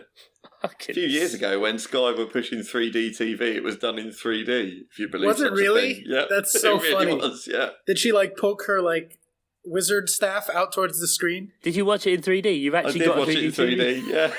Did it feel like she was coming out to get you? Yeah, it was bloody weird. It felt like being a subject. Nice. Well, you are. So is Christmas fruit involved over there? No, that's the thing. I don't know. But then I don't have courses at Christmas dinner. You don't have a starter or anything? No, just have food. You don't really stop eating. No. Yeah, that's us too. We have like appetizer foods, but they're just out. Mhm. Yeah. Everything's just out. I mean, my starter would be a selection box of chocolate. Right. Just stuffing that in my face immediately. Chocolate orange, bang it down. Get a chocolate orange, check that the packaging isn't damaged. You get a mixed box with like a crunchy, a twirl, Yeah. a flake, Yeah. A Smash curly all whirly. them down. curly whirly. Some figgy pudding. Yeah, sure, figgy pudding. No. Yeah. Ever since your It's story, in that song. That's all I know. ever since your story last week, Oscar, I have been noticing figs everywhere. Like everywhere, and every single time I think, it is a good day to eat a fig. Yes. Every single time it So comes in my good. head. Because every Christmas advert has a fig like on a cheese board or like just on a platter. Like no one eats figs. Brilliant. But yeah, see that's completely different. Like my Christmas day, we just don't really stop eating. Like it'll be Yeah. get up really early. Like it would usually everyone will wake up by like 6 if there's kids around. By 6. Like there was one year a few years ago, it was before my niece was born, and it was just my mum, my dad, me, and my sister. Like that was it. So we slept in until like 11. Oh my word. Like no fucking problem, didn't mind, and that was just a casual day. That was absolutely amazing and lovely, but just it was so different. But yeah, we'll wake up like early, have some breakfast, start drinking. Yeah, Bucks And then Fizz. it's just Bucks Fizz, and then obviously presents inevitably. Like me, my dad, my brother-in-law will all get some bottle of whiskey or rum or something, so that will go round, and then Lovely. you just don't really stop, like just making something and doing whatever and drinking and eating. Like you don't get full and you don't get drunk on Christmas Day. Like it just doesn't happen. No, it's like magic. Yeah. Somehow. Christmas And then you magic. we just sit down and just have this massive fuck off meal. There's like a million pigs in blankets that you're eating all evening. Yeah. And Do you have any new traditions now that you have a child and you're living with a Northern European woman? because of my job, I have worked the last 2 Christmas days and will be working this one. So that's my tradition, I guess. I don't know. Boo that tradition. Boo I've it. kind of forgotten what Christmas is like. It's very sad. Stimmers, do you do anything with your in-laws? In-laws. Yeah, we have Kelly's parents over every other Christmas, but we're actually going to Kel's parents this Christmas, so no cooking for us. Is that tough, like different traditions and stuff, or is it like basically the same? Not really. I mean, we've sort of, as me and Kelly have come together and we've just sort of amalgamated whatever our families did, and then I just did whatever Kelly told me to do. So it's fine. Very good. And yeah, there'll be no difference really. I mean, like Chuck says, there's a kid in this family, so we get up early. There are no fruit courses, Dave. We need more information about this nonsense. Oh, I suppose it's summer for him, innit? Well, So they're yeah, on like but- a beach, so like you might, a nice bit of melon. Oh, Pineapple burger. pineapple pizza. Sure. On Christmas, why not? Do whatever makes you happy. To be fair, we might have a fucking fruit plate that goes around at Emily's family's Christmas. Figs? Like, Figs. I've never seen it and I've never wanted to deal with it. they What is do fruit? Christmas morning. So since we moved in together a few years, 5 years now, 6 years now, we do my family's midnight Christmas, and then at 4 a.m. drive to her parents' house and have like 7 a.m. Christmas breakfast and presents. So we're always like completely and utterly zonked out for Christmas morning because we're like on 2 hours of sleep. Jeez. So there could be a fruit plate that makes its way around. And I just don't know. But not that I've noticed. You're just asleep and someone's just chucked a wedge of orange in They your mouth. sit around, we sit very nicely around the dining room table, like the big family table, and everybody goes one at a time and like is like neat and organized. And Oh, it's like, okay. okay, now Emily opens a present.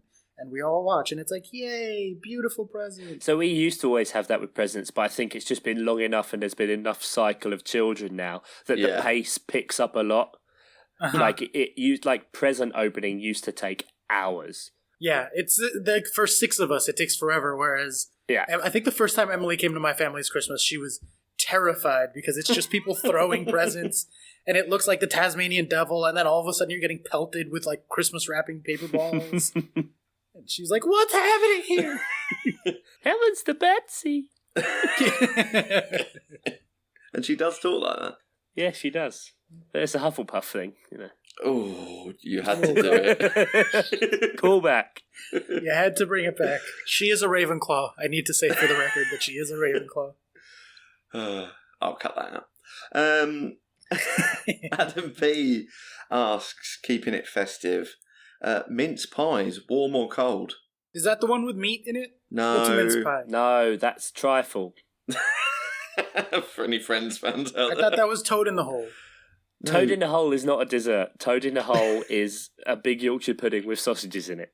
Oh, mince pie is a dessert. Yeah, What? it's a... Yeah. I don't know. You guys call everything pie. There's meat pies. There's mince No, pies. no. there's- What we do is we call pies pies. So mince pies are a small, small pie with. Now this is confusing. I'll admit. It's called mincemeat. There's no meat in it. No, it just used to be hundreds of years ago. Yeah. Naturally. Middle Ages, that bullshit. Where it would be like So now it's loads like of vegan spices and stuff mincemeat? added to meat. No, now No. it's fruit. Have you heard? You're familiar with fruit? Sounds like vegan mincemeat to me. That's what I'm going to refer to it What as. fruit sounds like vegan mincemeat? Not vegan because it's got Butter pastry, probably. I don't know. butter, pastry, suet maybe. Yeah, probably. But yeah, it's like what is mincemeat? It's like currants, apples. Stone fruit, currants, Yeah. spices. You guys would have something called stone fruit. No. And then be like, yeah, this is delicious. Let's eat it at Christmas. Okay. Get the old stone fruit out. Okay, well done for going out on a limb there. Stone fruits is a term referring to fruit that have stones in them, as in Oh, apricots, okay. plums, that Gotcha, kind I of understand. thing. Yeah. Okay. Yeah. Avocados. Yeah, I mean, Um, technically a berry, but let's not. No, it's not. It's a fruit. Anyway, so yeah, so that, and then it's just inside. You can either have short crust pastry, or you can get puff pastry as well. I don't really mind with what they are. I don't think I think puff pastry ones I'd heat up, but short crust I'd just eat them as they were. Like having them warm feels like fancy end of a meal type Yeah. little fork, you know.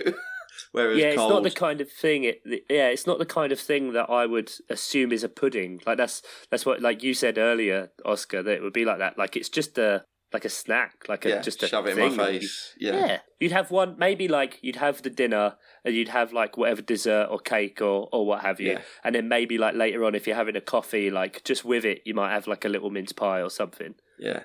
So do you guys think that that's what Dave is talking about? The mince pies? No, he because just he thinks that it's specifically like a said fruit, like fruit course.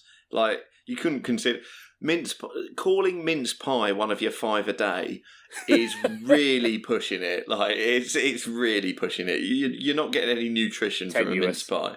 No. I mean, he is Australian, so... Yeah, maybe it would count. Who knows? Maybe. Yeah. So I'm hearing hot if you're feeling fancy, cold if you're just a regular I feel Joe Blow. maybe like that. Yeah, I feel like it might be that. Okay. So Adam P also asks, he feels like this could be a whole episode, and I do as well. It feels like it should go with the mince pie as well. Custard versus ice cream versus dry versus brandy cream versus single cream versus clotted cream debate. Ah, blooming hell. The only one of those I know is ice cream, so I'm going to go with that. You don't know what custard is? I've heard of custard. I don't know that I've had it. It's like ice cream, but like thicker, No. right? No, it's like a vanilla creamy. Oh, is it the thing in like tarts? Like when you get like a fruit tart? Is it the like... Yeah, that's kind of closest, but that's slightly more gelatinous. Yeah, Gotcha. custard But that's runs. not saying like it's you like can run it out of a jug. You know. Poor custard, yeah. Yeah. Nope. But it don't is. know that. It's a non-Newtonian fluid as well. Oh yeah, you'd like Gotcha. that, Oscar. So yeah. the force you apply to it is repelled back to you. So people have got like massive vats of it and Yeah. like gone across it on space hoppers or tried to run across it. If you run, like, you can run across Oh, custard. that's so cool. But Yeah. if you stand in it, you sink. That's my answer then. That's my but favorite. enough that you Clotted can. cream sounds disgusting, so No, don't even tell clotted me cream is about it. delicious. It sounds like it would be chunky. Yep. Yeah. Oh No, it's just very. It sounds like it would be fuzzy. You know how you take the piss out of me for like having heavy cream, as you call it, or as we call it, double cream on everything. Yeah. Well, clotted Yeah. cream is like triple or quadruple cream. Wait, hang back. Double cream is the name? Yeah, we call heavy cream double This cream. whole time, I've been picturing you putting in like 2 cartons of heavy cream. You're like putting in double cream. Like, put a little cream. That would still be and the then same. put a little more cream. That would still be the same. Just I was like, that cream. sounds like the same worst thing. thing in the If you world. bought it from 2 bottles or 3 bottles, Just it's still more the cream. same. Just more of it. Just like twice as much as double is normal. cream is our name for heavy cream. Yeah. Gotcha. Okay. I mean, it's still disgusting, but it's less disgusting than I So thought. if you imagine double or heavy cream, like clotted cream is just thicker, like it's just even more of it. So there's yeah, it's just thicker and it's delicious. I feel like if I put cheese in milk and then left it out for a week, I would get clotted cream. That's what it sounds like. I'm sure that's not what it's actually like. Without the cheese. It's more neutral in flavour than that, but yeah. Yeah. Okay. And obviously, like, you add sugar and stuff in its thing. Some of that other stuff sounded too complicated. What were the other things? Hang on. Single cream. Custard. So do you not have, Oscar, like a really runny cream that's nearly milk But not quite. but not quite milk? Half and half, maybe? Yes. Yeah, it would be. Is it half would be and half? Well, yeah, but half. We have a thing called half and half that's literally half milk, half heavy cream. Oh, okay, yeah, that's probably what we call single cream then. Yeah, I guess. But, Probably. Yeah. There we go. Translating foods. So we've done custard. We know what ice cream is. Oscar fucking definitely knows what ice cream is. Brandy cream. I mean, come on. Brandy cream. What is that? Basically, cream, Clotted add cream with brandy in it. Effectively, Just alcoholic cream. traditionally served with Christmas pudding. Yeah. So you just pour liquor on your pudding. Well, you And no, ice no, no, no, no. You pour. You do pour liquor on it first. There's 2 then levels. you set it on fire. Then you obviously douse it, or if you're feeling particularly dangerous, try and eat it while it's aflame. Well, it's still a flame. Yeah. But obviously, you put it out, then you cut it, and then you pour brandy cream on top. Yeah. There you go. Delicious.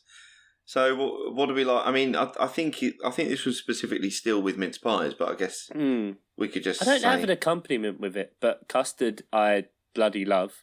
Like, yeah. I mean, did you edit out our chat about gravy last week and how I drink gravy? I did edit that. Yeah, he did. Yeah. I was looking forward to hearing that. I was and then really it was looking gone. forward to it, and I felt very sad I'm afterwards. That might be a Patreon level. You get to listen to us record live, and you hear all the utter nonsense Yeah, that gets cut. if somehow that could get back, that would be great, but it never I'll see will. what I can Especially do. as I mentioned it to our Patreons on the Slack. Oh, sorry. But custard is also something I could fucking drink. I love that shit. Yeah, And me too. I've made lattes with custard, and it's great, and it's a thing. Custard latte. Yeah. Are you an inventor? Yeah. Influencer. But if you have a hot dessert, the accompaniment has to be cold. Agreed. And if you have a Ice cold cream. dessert, Gotta be ice cream. you have to have a hot accompaniment. Yeah, But I agreed. prefer custard cold anytime, every time. I love cold custard. Love it. Yes, Ian. Love it. Ian, you are just Yep. like Get the ready-made shit in a carton, chop it off. Oscar, the feeling I edge. have right now is like when you found out that I wanted fresh socks every day. The fact that like everyone wants hot custard. Everyone in my family, they get it round. They go, "There's your bit of custard," because it's cold, but I get shitloads. It's like, yes, Drink that shit down. yeah, Chuck, I think that feeling is called friendship. huh? Okay, so there we go, Adam. I think custard is unilaterally the best thing. For everything. I mean, and Oscar says ice cream, but I mean, we could have seen that coming a mile off. No, he changed to custard because you can run on it. Yep, and I don't like ice cream. I just was forced to, well, forced is a strong word. Ate a lot of it all at once, but that does not mean I like ice cream. Okay. Oscar, there was zero coercion. Yeah, exactly. Zero. Also, videos of people running on custard. Spoiler of the week back, no context. Brilliant. Lovely. Okay, we'll do that. Get But on that. Custard, the official pudding accompaniment of the Miles Offside podcast. That's official. He's also asked for a definitive 10-song Christmas mop playlist. I think we can do that, can't we? Maybe not now, but I think we can sort that out and get Well, we can take it in turns, too. I'll just bang them out right now. It's Kelly Clarkson and then Mariah Carey 9 times. I'll prefer it the other way round, but yeah. I actually like the Bublé version of All I Want for Christmas Is You. Oh, no. That's what's really weird for me, because the Venn diagram of All I Want for Christmas Is You, like Mariah Carey and Michael Bublé, it meets there. I love the two things, but never the twain shall meet.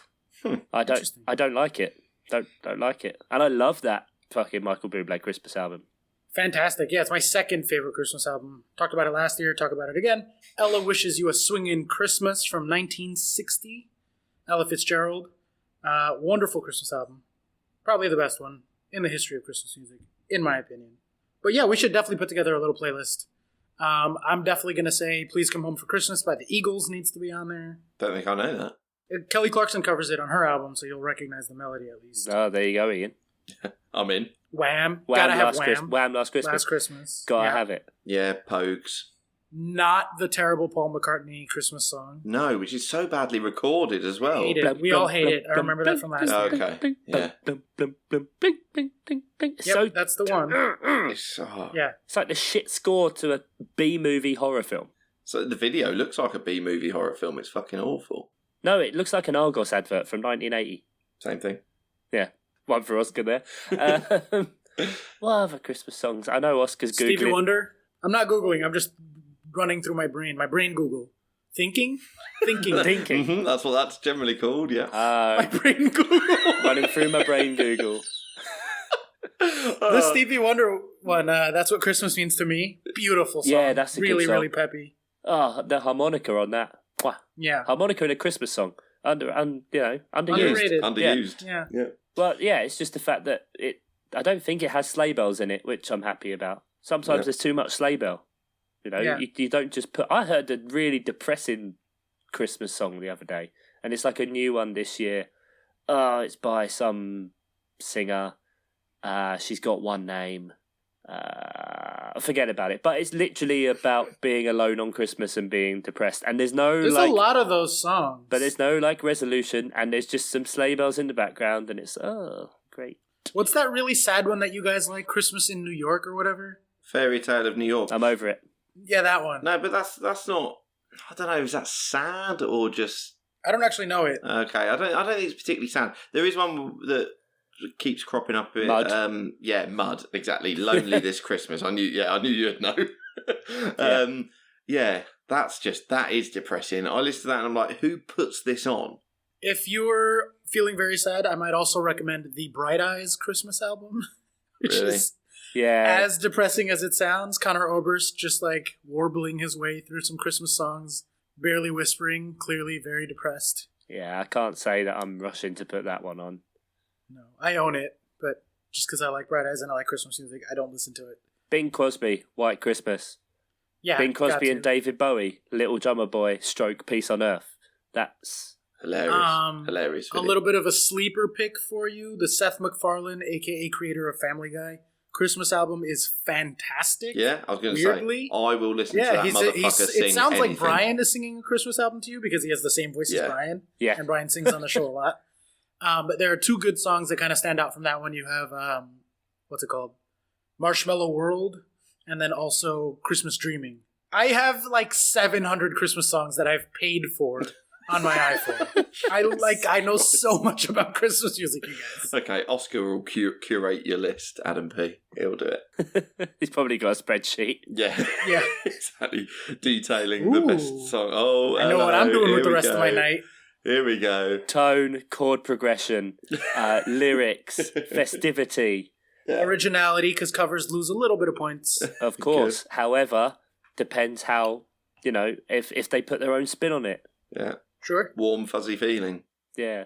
Inclusion of sleigh bells, positive or negative. Sleigh bell level. Yeah. That would have a importance factor of 1 out of 10. Sleigh bells are a nice bonus, but they're a bonus, not an important. Of course, yeah. Of course you would weight the average, of course. You got to weigh the averages. Oh, yeah. I mean, not everything matters the same. Yeah. Duh. Yeah, sorry. I don't know what I was thinking. Right, and last question comes from the Slack. Our relatively new Patreon, Mark Daffin asks, why do you bleep out but not fuck? It's festive, isn't it? Yeah, very festive. Yeah, it's mostly for our American listeners. Yeah. That word carries a very, very different, severity of cursing. I think it is like the the C word is the most offensive one in England as well. We just find it funnier. Is it really? Yeah, I think it's worse. I think it's You the guys worst. say it so much. There's no word that like you don't say in public. Well, no, but I wouldn't say it round the in-laws' house at Christmas. Yeah, the But, subset of English people you know, and within that subset, use it. That's a good tester, actually. So, yeah, I'm round the in-laws at Christmas. I would drop the odd F-bomb, but I wouldn't say Okay.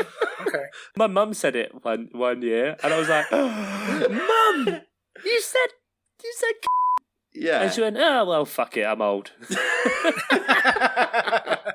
Like, so it is the worst one. So, but there are situations where I wouldn't use it. I mean, I'm not going to sort of do it while booking a doctor's appointment, unless that's what's wrong with me.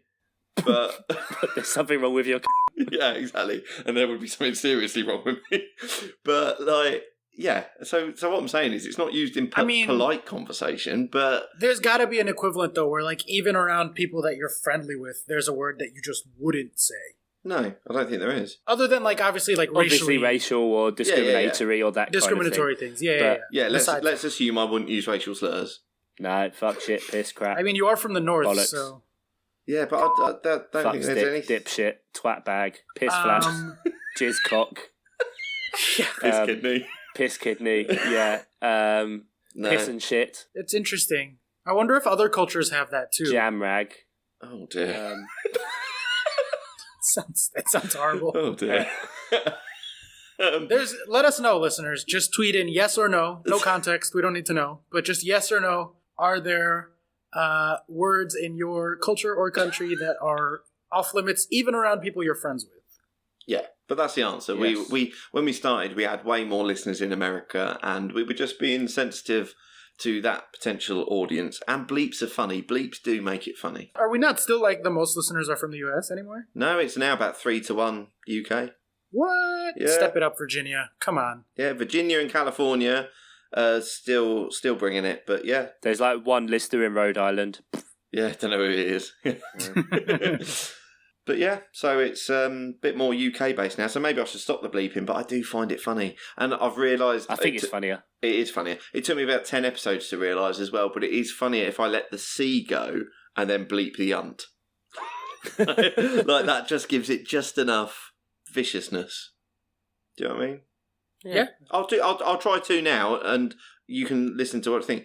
Oh, you complete you fucking and you see which one's funnier when you listen back. There's also way too many fucking fucks to bleep out. Like, we lost check. Yeah, I think so. Oh, it's because I'm imagining hearing it later. It's Like, it's imagining me funny you saying tirelessly it. editing it.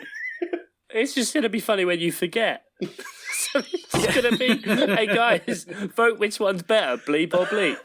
Yeah, I nearly spat all Not over the mic. bleep there. or kableep. Yeah, if I just leave it, yeah, it's just going to be me saying twice. Oh, dear. Speaking of, what's going on in the Predictor League? Oh, Predictor fucking hell. League, League of Predictions.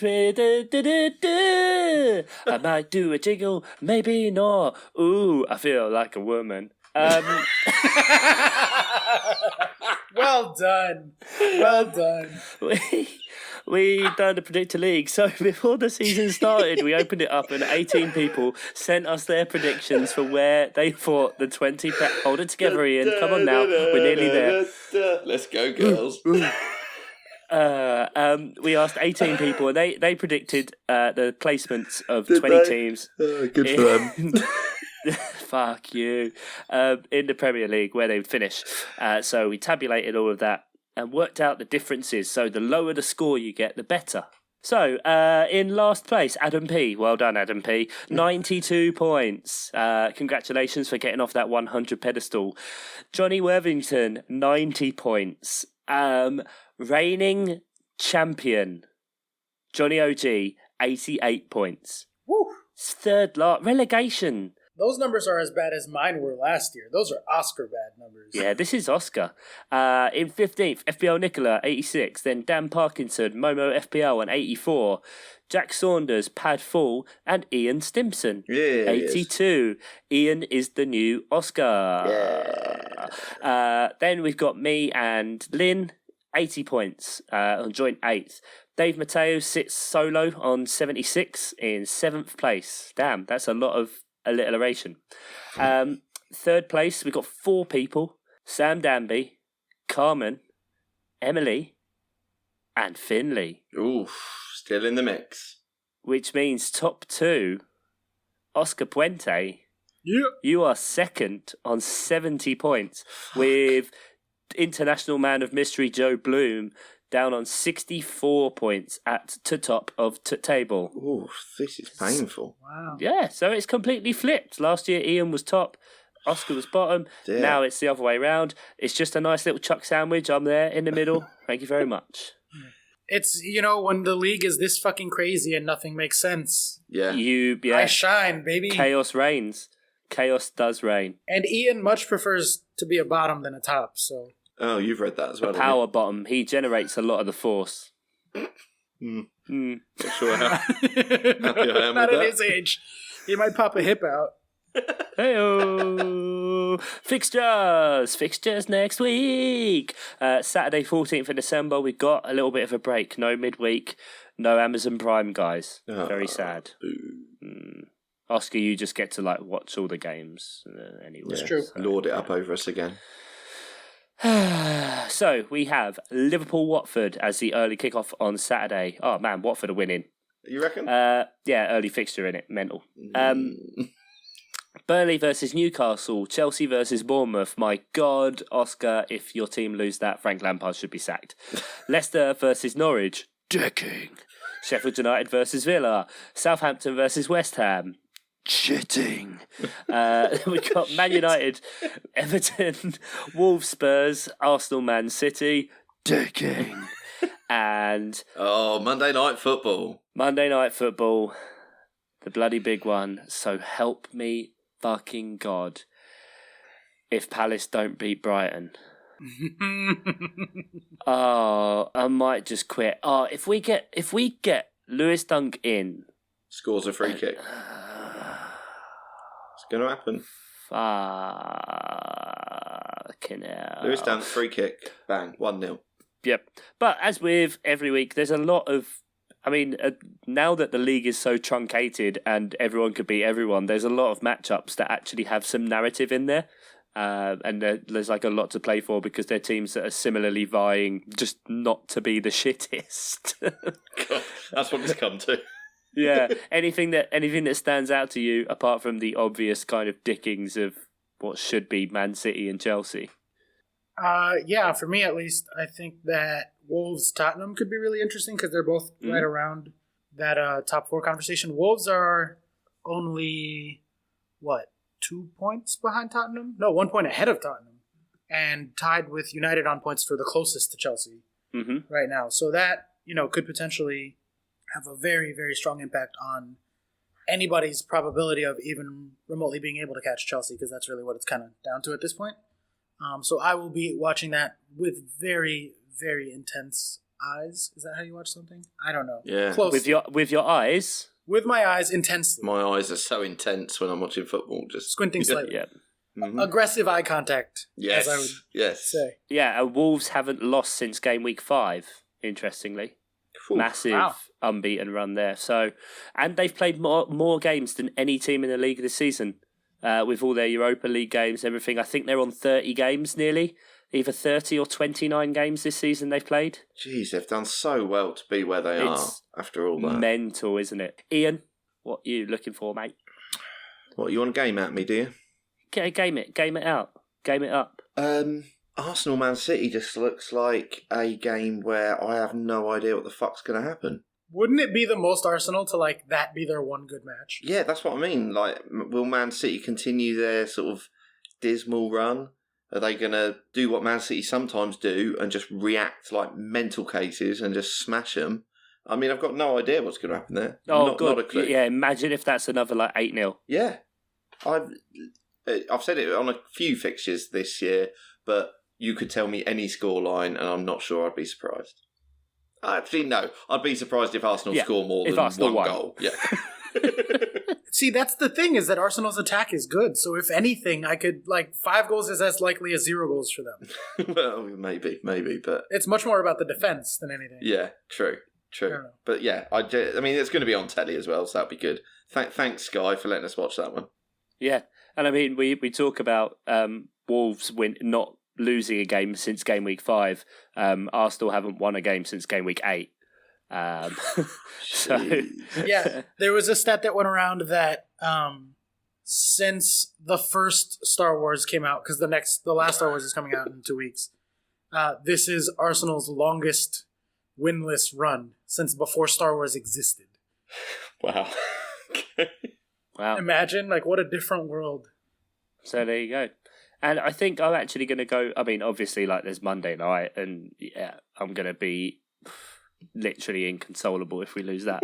But it's really annoying me that Brighton have been playing well. Fucking Man United Everton, I think, could be interesting because it's kind of both of the teams you see whether they're going to carry on the same way. If Everton stay this disciplined and Duncan Ferguson keeps them tight, playing against the Man United counter-attack, it could kind of nullify that. Take some time out from smashing fishermen round the head. Fisherman. And if United can actually play well against the team that is way below them, as opposed to just punching above their weight as they have been doing. So that's the one I'm going for. Nice. Yes, nice. Before we head out, because I know I can tell you're starting to wrap up here. Yeah, naturally. Progression, same format every week. Yep, exactly. Cue the jingle, Mr. Simpson. Whoa. Oh, they're better than they ought to be. Burnley of the week. We did not give out Burnley of the week, so we should, before we go, over the 2 fixtures. Crystal Palace are the Burnley of the 2 weeks. Crystal Palace 0.2 to 1.6 against Watford, so they definitely should have lost that. And 0.4 to 0.3 winning against Bournemouth. So they scored 1 on 0.3, and then they held somehow Watford to a 0-0 on 1.6. The Sacco red card, the 10 men for 70 minutes, Jordan Ayew having Bournemouth on strings, Jeffrey Schlupp piercing through the entire fucking team. What a day that was. A beautiful... Thank you for that, Oscar. I take this award wholeheartedly. I will appreciate it. The double Burnley of the week. Totally on face value. Thank you, yes. And with that, it is time to say goodbye. So thank you very much for listening, guys. Thank you, Ian. Thank you. And thanks, Oscar. You're very welcome. And take care, guys. We'll see you next week. Bye.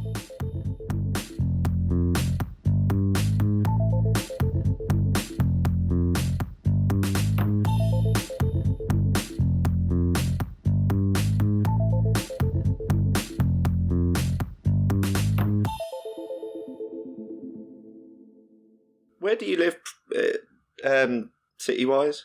Providence, Rhode Island. I was on a bike in the gym, and they do this social thing where it hooks you up with a virtual race type scenario. So you're sort of biking over stuff. You on a Peloton? No, it's much cheaper than that, and it's just in the gym, like Gotcha. I say. But I was about to be real jealous. It sets you up with a sort of virtual landscape, and there was this woman from Providence, Rhode Island, who just did not want to let me pass her. She was not happy. Every time I sort of came up to her, the back wheel, she just caned it forward. I was like, come on. Got her in the end. Good.